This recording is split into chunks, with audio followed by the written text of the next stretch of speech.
सुंदर ध्यान उभे विटेवरी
शेवटाची पाळी एक मनुष्य जन्म, शेवटाची पाळी एक मनुष्य जन्म, शेवटाची पाळी एक मनुष्य जन्म, शेवटाची पाळी एक मनुष्य जन्म.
मनुष्य जन्म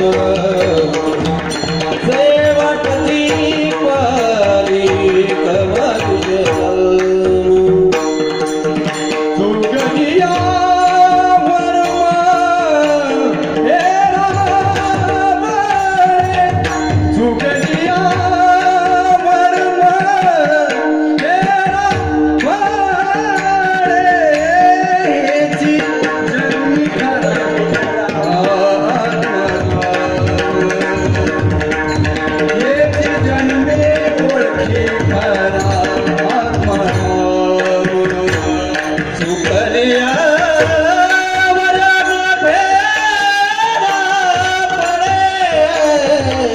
सुकलिया रलमा पेड़ा पड़े एक धर्मी ओर की करा एक धर्मी ओर की करा संसार संग्राम भोगू नका संसार संग्राम भोगू नका भोगू नका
भोगू नका संसार संग्राम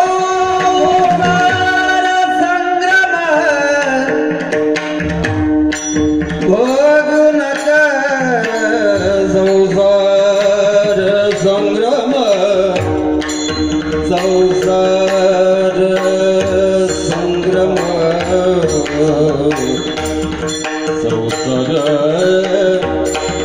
संसार संग्राम संसार संग्राम भोगू नका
बाबाजी सद्गुरुदास ब्रह्मानंदम परमसुखदम केवलम ज्ञानमूर्ति द्वंद्वातीतं गगन सदृशम तत्वमस्यादिलक्ष्यम् एकं नित्यं विमलमचलं सर्वदे साक्षभूतं भावातीतं त्रिगुणरहितं सद्गुरु तन्नमामि सद्गुरु तन्नमामि। आत्मरूप गणेश केल्या स्मरण होय सकळ विद्येचे अधिक चरण ते जीवंदू श्री गुरुचरण प्रिय नमस्कारो नाथा। ओम नमो ज्ञानेश्वरा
झाली नाही करुणा त्यांची अपेक्षा बरेच जण करतात पण मिळायला महत् भाग्य लागलं। ओम नमो ज्ञानेश्वरा करुणा करा दयाळा तुमचा अनुग्रह लाभलो पवन झालो चराचरी। मी तो कळा कुसरी काहीच नेने, परंतु बोलतो वचने अति भाविके, त्याच कारण तुमचा अनुग्रह लाधलो, पवन चालू चराचरी। एका जनार्दनी तुमचा दास, एका जनार्दनी तुमचा दास, त्याचे आस पुरवावी, तुमचा अनुग्रह लाधलो, पवन चालू चराचरी। विठ्ठला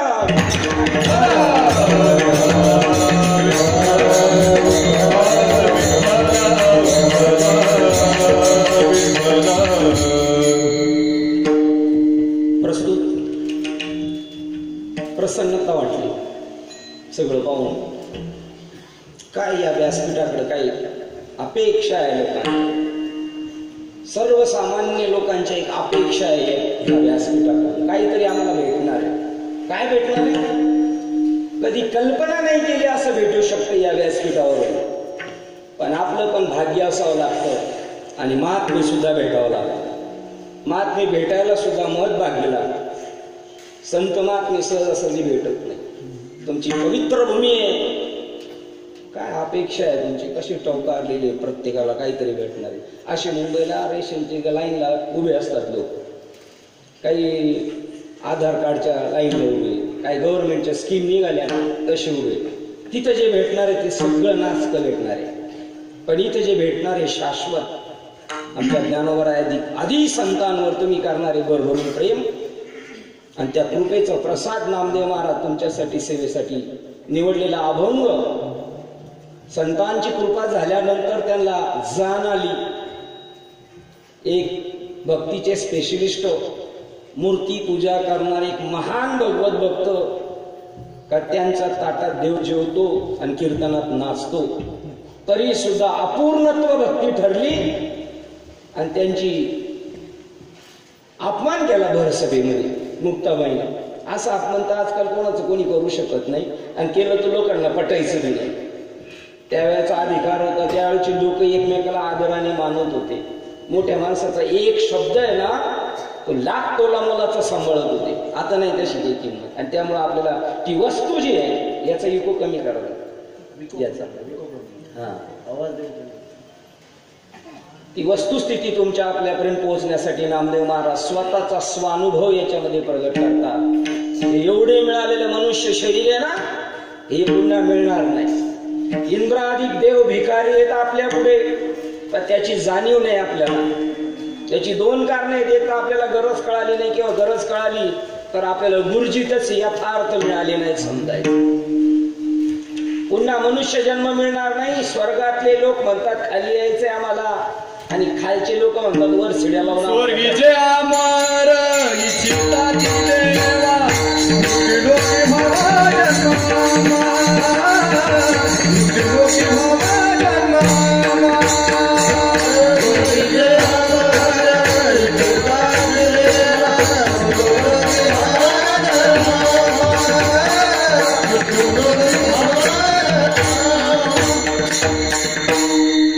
स्वर्गीचे अमर म्हणतात खाली यायचं कशासाठी, त्याचा अजून तपास लागलेला नाही। आपण सांगणाऱ्याला नाही लागला ना, ऐकणारा तर मुळीतच लागलेलं नाही।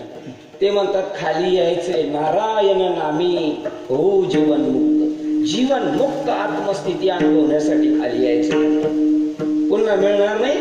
आणि नारायणाचं नाम मुंबईला तर 365 दिवस कीर्तन चालू आहे, 365 दिवस।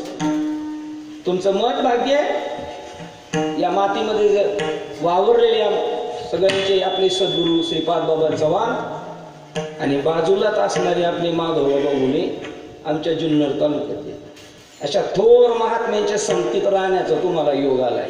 मुंबईला 365 दिवस कीर्तन चालू आहे। गावामध्ये तर आमच्या एका गावात 2-2, 3-3 सप्ते चालू आहेत, पण एकाला सुद्धा भगवंताचं नाम माहीत नाही। नोट दिस पॉइंट, अंडरलाईन करून ठेवा, हे वाक्य अधोरेखित करून ठेवा। एकाला सुद्धा ईश्वराचं नाम माहीत नाही। ज्या नामाने जीवनमुक्त स्थिती प्राप्त होती ते नाम मिळवण्यासाठी स्वर्गातले खाली व्हायचं यायचं म्हणतात, ते भिकारी झाले भिकारी। आणि इथल्या लोकांना त्याची काडी मात्र खबर नाही। ज्ञानेश्वर महाराज हरिपाठात म्हणतात, ज्ञानदेव म्हणे नाम हे सुलभ पण सर्वत्र दुर्लभ आहे, दुर्लभ. गळ्यात माळ असू द्या, भजन कीर्तन करणारे असू द्या, पाळण्यातले असल्यापासून कीर्तन ऐकत असतील किंवा करत असतील तरी त्यांना सुद्धा जे भगवंताचं ज्ञान, ज्याला ज्ञानेश्वर महाराज म्हणतात ज्ञान गूढ आहे, गूढ. कधी विचार केला? 700 वर्षापूर्वी हरिपाठ दमानून सांगतो, ती प्रश्नपत्रिका दिलेली आहे तुम्हाला आपल्याला सोडवायला. ती प्रश्नपत्रिका सोडवायच्या ऐवजी, उत्तर पत्रिका लिहिण्याच्या ऐवजी फक्त नाचणं धिंगाणा घालण्याचं काम चालू आहे महाराष्ट्रभर. काय ज्ञान गूढ, काय गूढ, काय उगाच करमणूक म्हणून करून ठेवलेत का ते अभंग? ज्ञान गूढ आहे, गूढ. कोणालाही माहित नाही. भगवान शंकर आपल्या पत्नीला सांगत नाही तर बाकीच्यांचं द्या सोडून. भगवान विष्णू लक्ष्मीला सांगत नाही. तुम्ही पाहिले असतील काही काही फोटो, विष्णू शेषावर ओढलेले आहेत आणि लक्ष्मी माता पाय चेपते. काय म्हणते? पाय चेपताना ती काय म्हणते? का हो म्हणे, तुमचा तर एवढा मोठा व्यवसाय आहे, सर्व जगाला अन्नधान्य पुरवण्याचं तुमचं काम आहे, तुम्ही खुशाल झोपा काढताय. आपली माणसं जर कामावर गेली नाही आणि रोज झोपा काढत राहिले तर आपण विचारणार नाही का त्यांना काय? ती लक्ष्मी माता विचारते, काय झोपा काढताय, एवढा मोठा विश्वाचा पसारा तुमच्यावर अवलंबून आहे. ते म्हणले, मी झोपलो नाही बाई. त्यांचा हात असा आहे, नाभी स्थानापासून जी वृत्ती सारखी उठते, निज वृत्ती काढी सर्व माया तोडी, काढी सर्व माया तोडी, सर्व माया तोडी, सर्व माया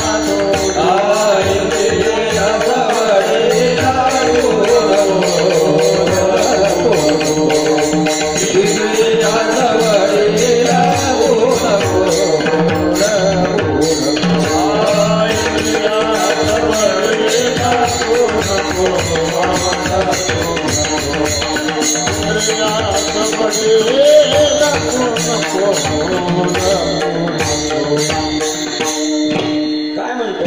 कोणती वृत्ती काढायची, कुठून काढायची? हे बाबा लोकांचं काम आहे, इथल्या लोकांचं. शाळेत पोरं गेलेत ना, विद्यार्थी पास होऊन सर्टिफिकेट घेऊन जॉब मिळाला पाहिजे त्यांना, त्यांचा प्रपंच झाला पाहिजे.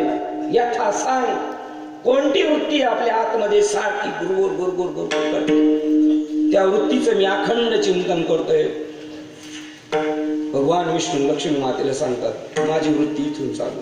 आणि भगवान शंकर असे ध्यानाला बसले, नाभिस्थानाच्या खाली वृत्ती सारखी टाव फोडते, मी कोण आहे, मी कोण आहे, मी कोण आहे, काय कोणाला माहित नाही. चालू आहे प्रत्येकाची वृत्ती सारखी म्हणते, मी अहम ब्रह्मास्मी, मी ब्रह्म आहे, मी ब्रह्म आहे, मी ब्रह्म आहे.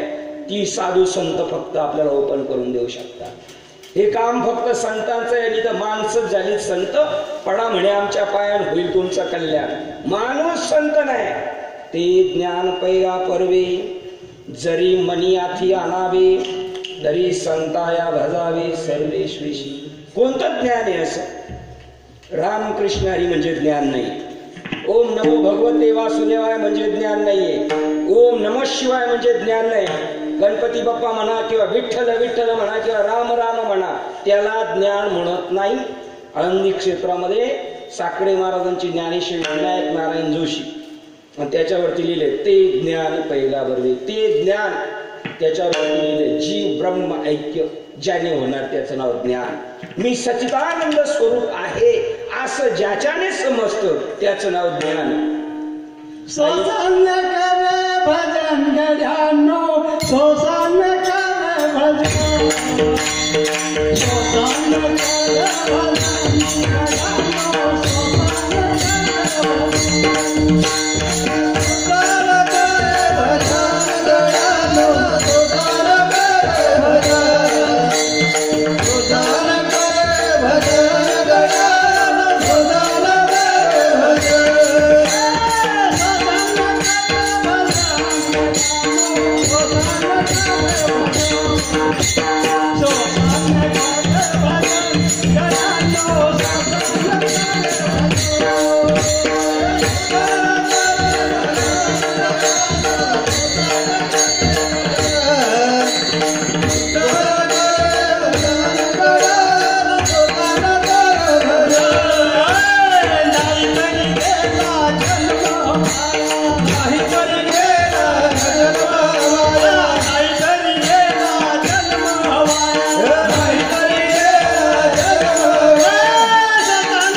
काहीतरी गेला जन्म.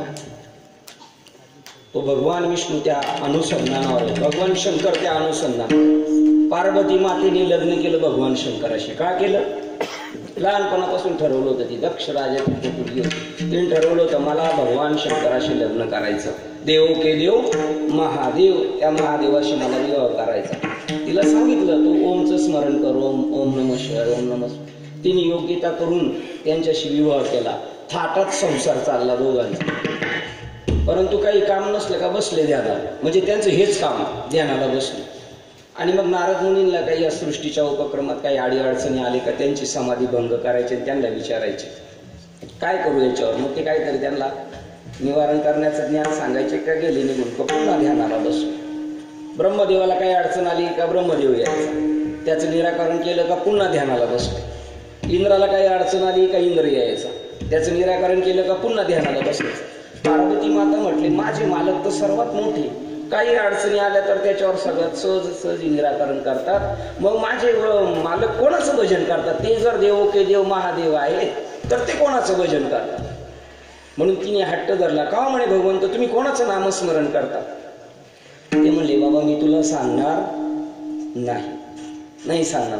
तिने हट्ट धरला. आपण कीर्तनात ऐकले मोठमोठ्या साधू संतांच्या मुखातून बालहट्ट, राजहट्ट आणि तिसरा श्रीहट्ट. तो हट्ट पुरवण्यासाठी यमुना नदीच्या किनाऱ्यावर 18वा अध्याय ज्ञानेश्वरी 1750 क्रमांकाच्या पुढच्या ओळी पहा.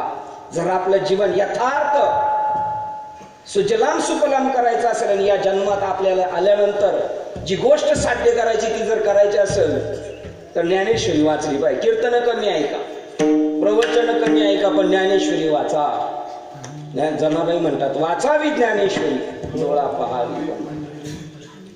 मग यमुना नदीच्या किनाऱ्यावर नवनाथ ग्रंथाच्या पहिल्या सुरुवातीला आहे, त्याला ज्ञान म्हणतात. त्याच्या वेगळं तुमचं काय असेल तुम्ही ठरवलेलं मनाने ऐक. ज्ञानाचे लक्षण ज्ञान म्हणजे आत्मज्ञान, पहावे आपणास आपण, या नाव बोलीचे ज्ञान. असं जे ज्ञान आहे ते जतन करून ठेवलेले. आणि मग पार्वती मातेने हट्ट धरल्यानंतर तिला शील सिंधूच्या परिसरी शक्तीच्या कर्णपुरी नेनो कै त्रिपुरारी सांगितले जे. मग तिला एकांत स्थळी नेल्यानंतर पार्वतीला भगवान शंकराने ते गुप्त नाम सांगितलं, गुप्त नाम. तर ते गुप्त नाम ती ऐकत असताना माशाच्या पोटात असताना मच्छिंद्रनाथाने ऐकलं. तिथून वारकरी संप्रदायाची परंपरा आपल्यापर्यंत ज्ञान घेऊन आलेली आहे.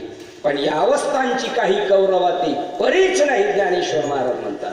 ते जे ज्ञान आहे मच्छिंद्रनाथाने ऐकल्यानंतर तो आतून माशाच्या पोटातून हुंकारा द्यायला लागल्यानंतर भगवान शंकराने पाहिलं, म्हणे ही तर काय बोलत नाही, कोण बोलतोय?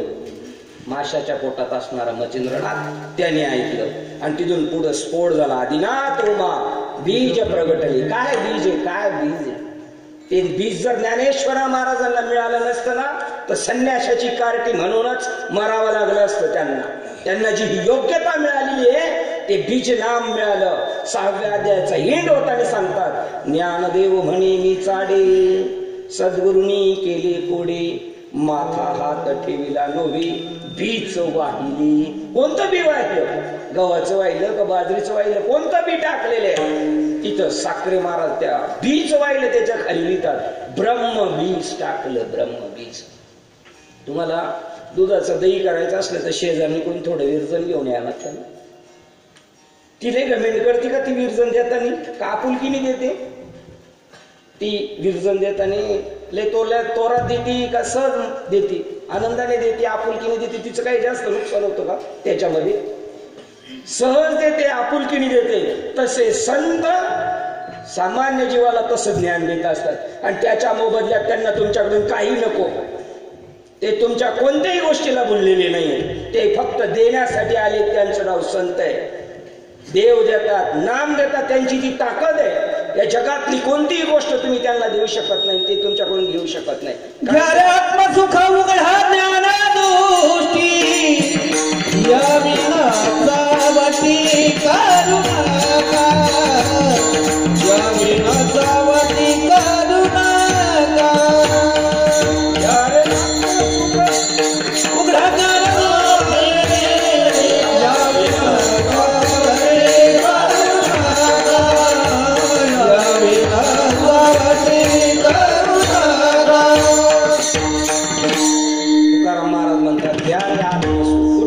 आत्मसुख कोण देणार आहे? आत्मसुख म्हणजे ईश्वर प्राप्ती कोण करून देणार या जगामध्ये? फक्त एक संत मालिका आहे, एक संत मालिका. आणि ते भगवान शंकराने पार्वतीला नसतं सांगितलं तर आपल्यापर्यंत नसतं आलं. लक्ष्मी मातेला भगवान विष्णू सांगत नव्हतं. 4थ्या अध्यायाची सुरुवात होत आणि म्हणतात, अर्जुना तुला मी जे ज्ञान सांगतोय ते ज्ञान मी पहिलं सूर्याला सांगितलं होतं. कसं सांगितलं असते? सूर्य माणूस आहे, माणूस. सूर्याला सांगितलं माणूस आहे का? जवळ बसलाय कीर्तनाला ऐकायला आला. तुझ्या सत्तेने वेदासी बोलणे सूर्यासी, सूर्यामध्ये जे तेज आहे ना ते परमात्म्याच्या नामस्मरणाचं तेज आहे. त्याच्या पावरचं तेज आहे, ते आपली योग्यता त्याला दिलेली आहे. त्याचं नाव ठरलंय सूर्य नारायण. तो फक्त सूर्य नाही राहिला. तुम्हाला पण साधू संत तसं बनवू इच्छिता. ते मी ज्ञान सूर्याला सांगितलं, मनूला सांगितलं. मनूने ते ज्ञान त्याचा मुलगा ईश्वाकू नावाचा राजा त्याला सांगितलं. पुढे ही परंपरा चालत होती, पण साध्यंत ही परंपरा लोकलेली अर्जुना. हे ज्ञान मी माझ्या आईला नाही सांगितलं. जे न संगे पिता वसुदेवाशी, जे न संगे माता देवकीशी, जे न संगे बंधू बळीभद्रशी, ते गुज अर्जुना प्रति बोलत असे. काय सांगितलं अर्जुना? एवढी 18 अध्यायाची गीता मुळीच सांगितलेली नाही. ते तुमचं आपल्या शंकेचं निरसन करण्यासाठी सांगितलेले. एवढ्या घनघोर प्रसंगामध्ये त्याला जे गूढ तत्वज्ञान उपदेश केला आणि त्या तत्वज्ञानातून त्याला कळाले जगामध्ये जे आहे ना सगळा चैतन्याचा विलास आहे. इथं माणूस असं नाहीये. तुम्ही सर्व परमात्म्याच्या अंशात हे संतांच्या चरणाजवळ बसल्यानंतर कळेल. आपल्याला बऱ्याच वेळा सांगितलेले, पण त्या गोष्टी आपण विसरून गेलो. बाळ जेव्हा जन्माला आलं तेव्हा ती काही नाव घेऊन आलं नव्हतं. आणि त्याचं नामकरण विधी करताना पाळण्यात त्या बाळाला एकमेकी देत असतात. चुलती, मावशी, काकी, नानी. त्यावेळेला त्या बाळाचं नाव ठेवलेलं नसतं, पण त्या एकमेकीला देताना काय म्हणत असतात? त्याचं नाव नाही ठेवलं, मग काय म्हणतात देताना? ठेवतात की नाही पाळण्यात आमच्या? राम घ्या, कृष्ण घ्या, दत्त घ्या, गोविंद घ्या, गोपाळ घ्या म्हणतात ना? म्हणतात का नाही? त्या बोलत नाही बाबा. तुम्ही बोलले नाही तर आम्ही बोलणार नाही. नाही म्हणत तुमच्याकडे बरस नाही. आमच्याकडे म्हणतो मग काय त्याला नाव नसतं, पण त्याला म्हणतात राम घ्या. बरं जाऊ दे. दुसरं उदाहरण सांगतो. लग्नाच्या वेळेला नवरदेव जेव्हा मिरवणूक करून येतो गाडीतून, त्याला लग्नाच्या सभा मंडपात जाण्याच्या अगोदर मंदिरात पाया पडायला जातो ना, त्यावेळेला जाताना पायातले बूट काढून जातो का बूट घालून जातो? देवाच्या पाया पडायला बूट घालून जातो ना. आणि नामांकित महाराष्ट्रातले 1 नंबर कीर्तनकार तुमच्या गावात येऊ द्या, नामांकित. आणि ते जर फेटा बांधून आले, विना घ्यायच्या अगोदर चप्पल घालून मंदिरात गेले तर तुम्ही काय म्हणता? बाबाचं डोकं फिरले का काय? आणि तो नवरदेव खाताड पेताड आहे बरं का. पवित्र तुळशीची माळ आहे बी नाही त्याच्या गळ्यात, तरी तो बुड घालून जातो. कोण आहे तो त्या दिवशी? कोण आहे? वरात झाली मंदिरापुढे आणि रात्रीची नवरी पहिली घरात जाते. कोण आहे ती? कोण आहे? लक्ष्मी. लक्ष्मी. हे तत्वज्ञान आपलं कर्मकांड आपल्याला हे तत्वज्ञान सांगतो. तो कसाही असला तरी तो देव आहे. आमच्या इकडे पाळण्यात घालताना राम घ्या, कृष्ण घ्या, गोविंद घ्या, गोपाळ घ्या, दत्त घ्या, नारायण. आणि मग त्याचं नाव ठेवलं जातं. त्यावेळेला कबूल केलेला हा माणूस नाही. हा कोण आहे? देव आहे. तुका म्हणे हा तो स्वते पद ब्रह्म, म्हणे हा तो स्वते हा ब्रह्म, म्हणे हा तो स्वते पद ब्रह्म, म्हणे हा तो स्वते पद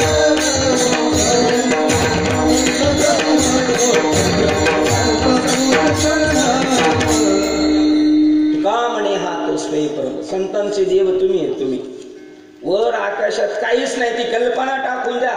ज्ञानेश्वरी वाचल्यानंतर करेल तुम्हाला कोण आहे देव. तुम्ही माणसाचं नाही करत, तुम्ही सासू सासऱ्यांचं करत नाही, मालकाचं नाही करत, तुम्ही आई वडिलांचं नाही करत. तुम्ही जे करताय ते परमात्म्याचं काम करताय. मुलं सांभाळताय ना, मुलं नाही सांभाळत, ते परमात्म्याचं काम करताय.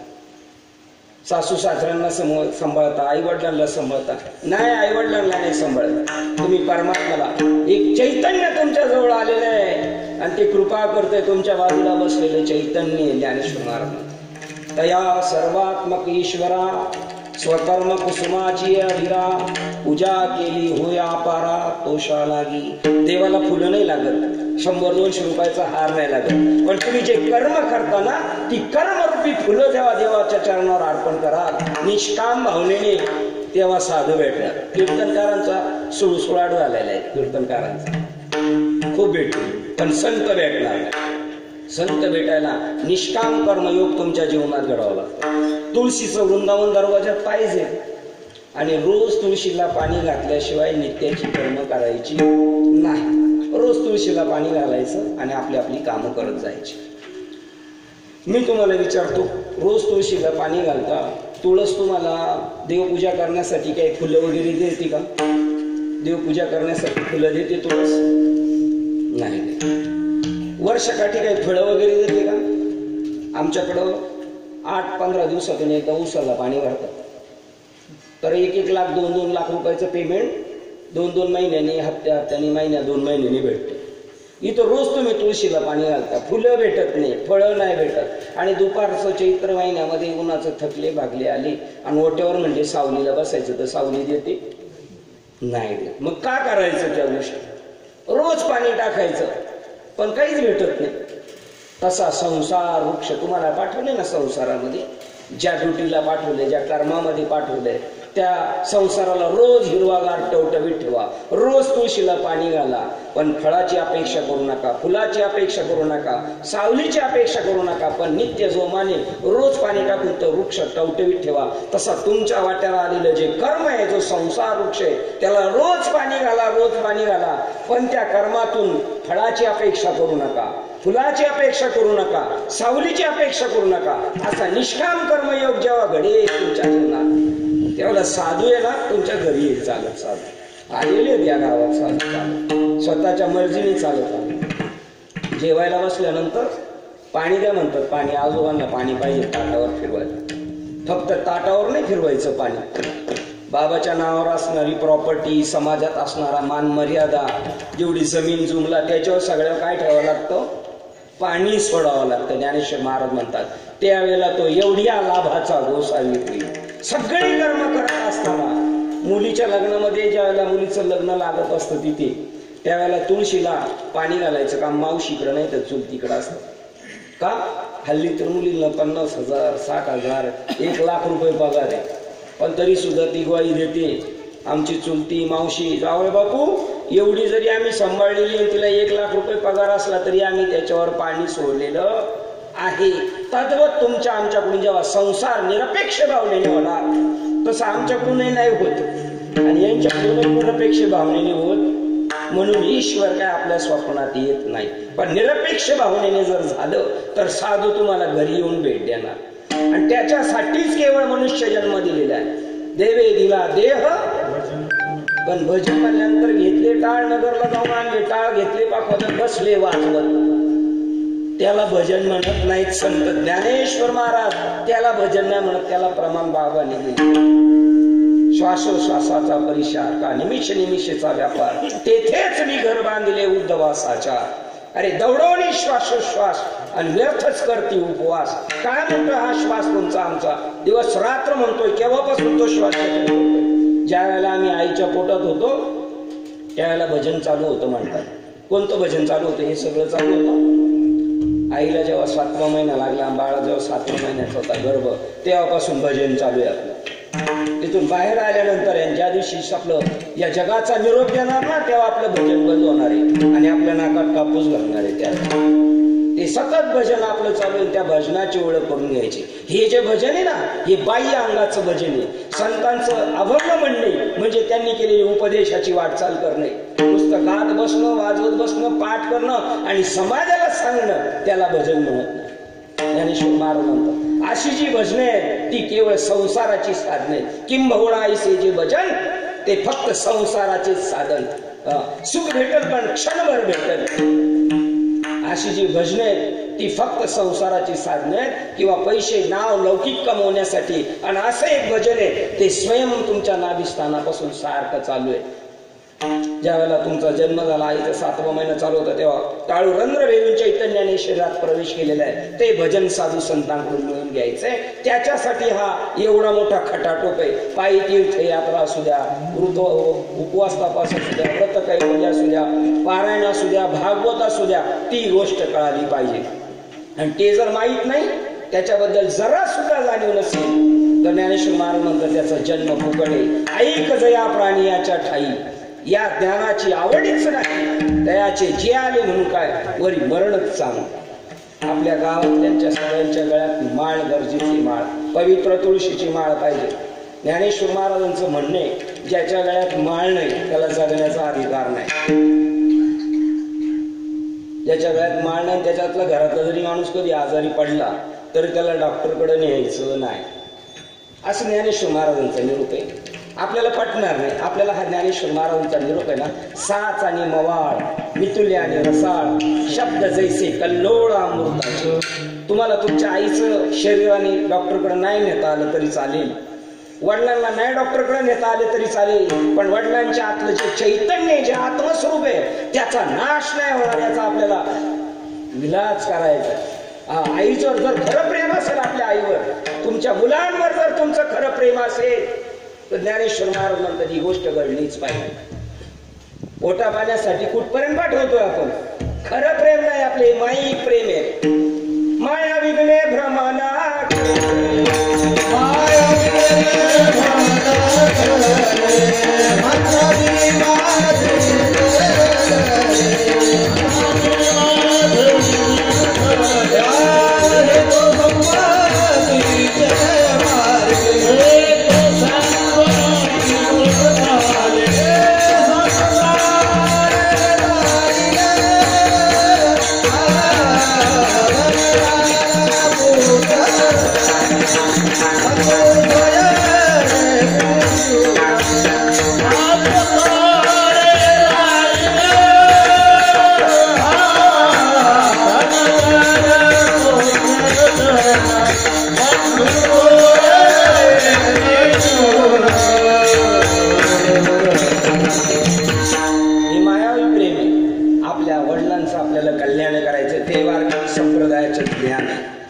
संप्रदायाची ताकद ती आहे. ताकद, त्या ताकदीची अजून आम्हाला खबर नाही, बिलकुल नाही खबर.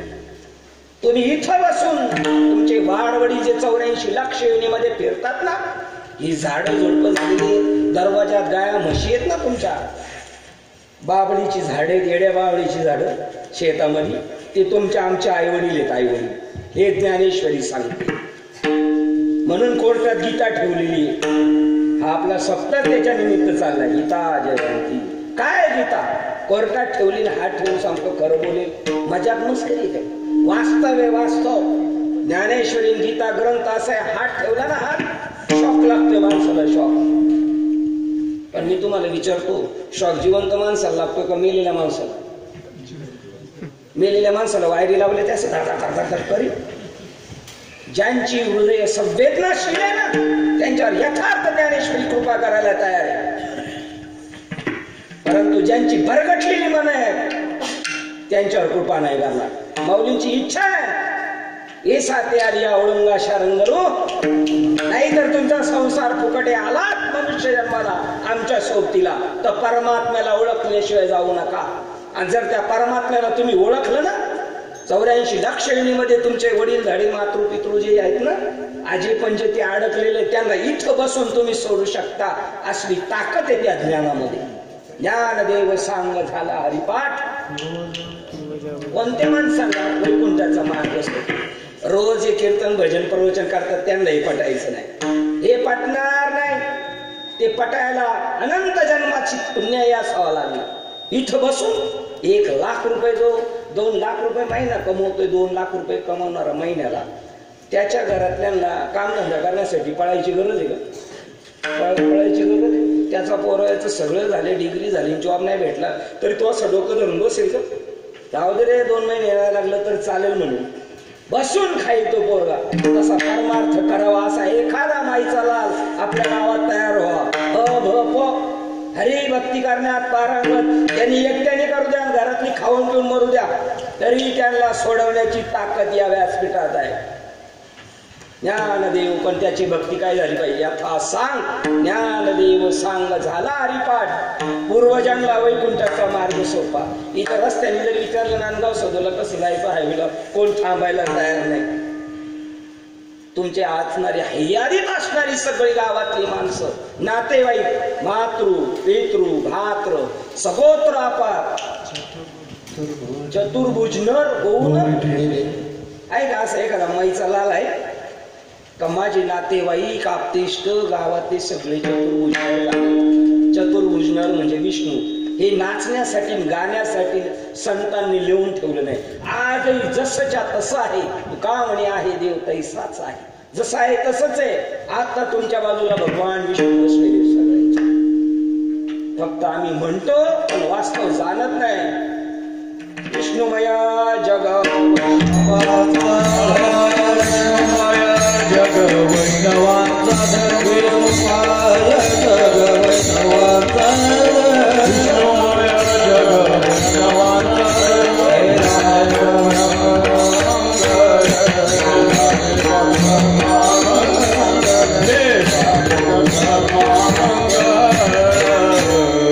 काय याचा अर्थ काय, सगळं जगत काय विष्णुमय जग आहे.